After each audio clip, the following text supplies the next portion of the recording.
नमस्कार, मैं अश्वत त्रिपाठी शुक्ला हिंदी नोट्स के यूट्यूब चैनल पर आपका स्वागत करती हूँ। आज मैं आपको कामगार मुआवजा अधिनियम 1923 के बारे में बताऊंगी, जो कि श्रमिकों के लिए वित्तीय सहायता को प्राप्त करने के लिए बहुत ही महत्वपूर्ण अधिनियम है। ये अधिनियम कर्मचारी मुआवजा अधिनियम भी कहा जा सकता है। इसको इसको कामगार मुआवजा अधिनियम भी कह सकते हैं, जो कि 1923 में यह बनाया गया था। यह इसका मुख्य उद्देश्य क्या है कि जो श्रमिकों को है वह ड्यूटी के दौरान लगने वाली चोटों के अगर चोट लगी है तो उसके लिए पर्याप्त रूप से मुआवजा मिल सके, इसलिए यह मुआवजा अधिनियम बनाया गया था। आपको बता दें कि कर्मचारी चाहे कैसा भी है, वह किसी भी संगठन के लिए बहुत ही जरूरी होता है। वह एक तरह से उसकी संपत्ति होती है।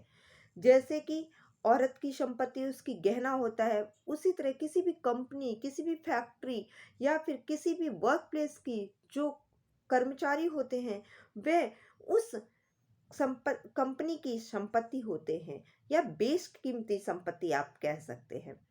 तो उनका जो कल्याण है वह सुनिश्चित करना भी ये दीर्घकालीन सफलता की एक कुंजी मानी जा सकती है।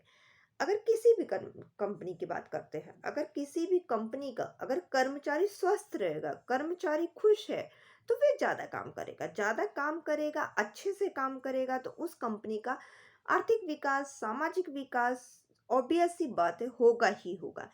तो इसमें यह सुनिश्चित करना शामिल करना कि कार्यस्थल पर किसी घातक दुर्घटना की स्थिति में श्रमिकों को उनके आश्रितों की देखभाल की जानी चाहिए।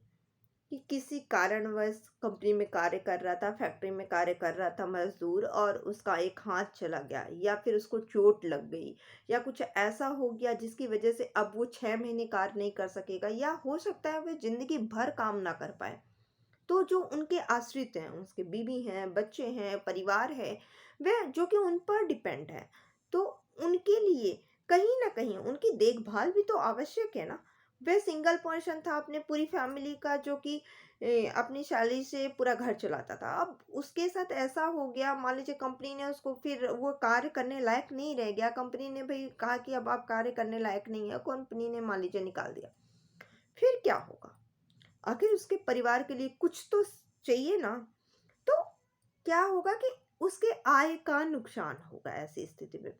तो इसी सब बातों को ध्यान में रखते हुए कामगार को मुआवजा अधिनियम 2023 बनाया गया, जो कि श्रमिक मुआवजा अधिनियम 2023 कह सकते हैं, आपको कर्मचारी मुआवजा अधिनियम 2023 इसको बोल सकते हैं। इसका काम क्या था? इसका काम ये था कि ये अग्रिम पंक्ति के श्रमिकों के लिए एक विशेष बीमा का निर्माण करें।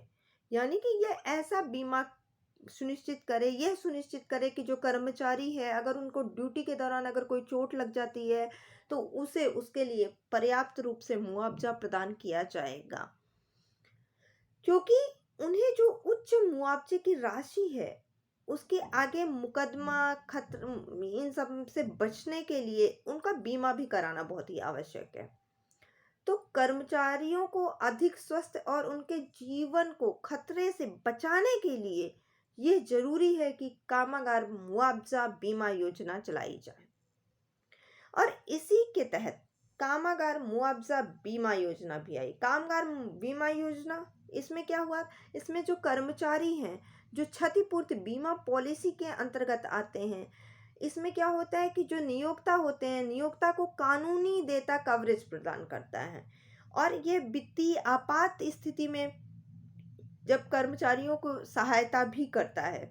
इस केस में जैसे कि आपका ईएसआई हो गया, कर्मचारी राज्य बीमा आयोग हो गया, ये सब हैं जो क्या करते हैं कि नियोक्ता से थोड़ा सा पैसा उस काटते हैं, थोड़ा सा पैसा मजदूर वर्ग के आय में से लेते हैं, और कुछ पैसे गवर्नमेंट देती है और उनका बीमा कराती है कि कल को उनको कुछ हो जाए तो कंपनी की तरफ से ये कर्मचारी राज्य बीमा आयोग जो है उसको पैसा देगी।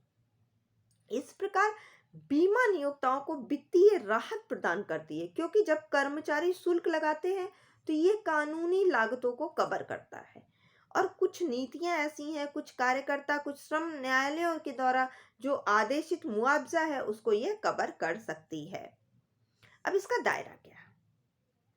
इसके दायरे को भी समझना बहुत आवश्यक है कि भैया अधिनियम की सूची 2 के तहत ये कारखानों, खानों, गोंदी, निर्माण कार्य और विशिष्ट प्रतिष्ठानों में काम करने वाले लोग, इस जो श्रमिक हैं वह इसके अंतर्गत आते हैं। इसके अलावा विदेशों में काम करने वाले जो श्रमिक हैं वे इसके अंतर्गत आते हैं। ड्राइवर, सहायक, यात्रियों या वाहन से जुड़े किसी भी काम में या विमान पर चालक दल के सदस्यों या कप्तानों पर भी यह लागू होता है।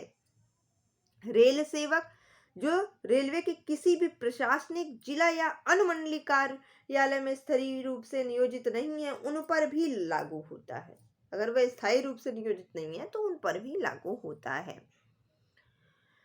यह अधिनियम 2017 के संशोधन के अनुसार नियोक्ताओं को मुआवजा प्राप्त करने के लिए श्रमिकों को उनके अधिकारों के बारे में यह सूचित कराता है। इसको WCA अथवा कुछ राज्यों में मुआवजा अधिनियम के रूप में भी जाना जाता है। यह एक संघीय कानून है जो नियोक्ताओं को अपने कर्मचारियों, अपने कामगारों को काम से जो है संबंधित जो दुर्घटना है, जो मृत्यु है, जो चोट है, बीमारी है, उसके मुआवजे के लिए भुगतान करने के लिए यह बाध्य होता है। इसका 2 मुख्य उद्देश्य है। सबसे पहले क्या, तो ये कर्मचारियों और उनके आश्रितों को किसी भी दुर्घटना के कारण, किसी भी कर्मचारी की मृत्यु होने पर, अक्षमता होने पर उनके नियोक्ताओं को मुआवजा प्राप्त करने में सक्षम बनाता है, पहला।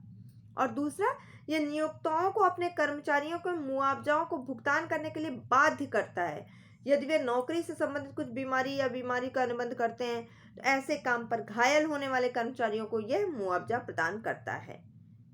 मुआवजा की जो राशि है वह कई कारकों पर निर्भर करती है, जैसे कर्मचारी की आयु क्या है, चोट कितनी लगी है, औसत उसकी वेतन कितना था, उसकी मजदूरी कितना थे, दिव्यांगता है या मृत्यु है, तो इस अकॉर्डिंग जो है मुआवजा का निर्धारण होता है।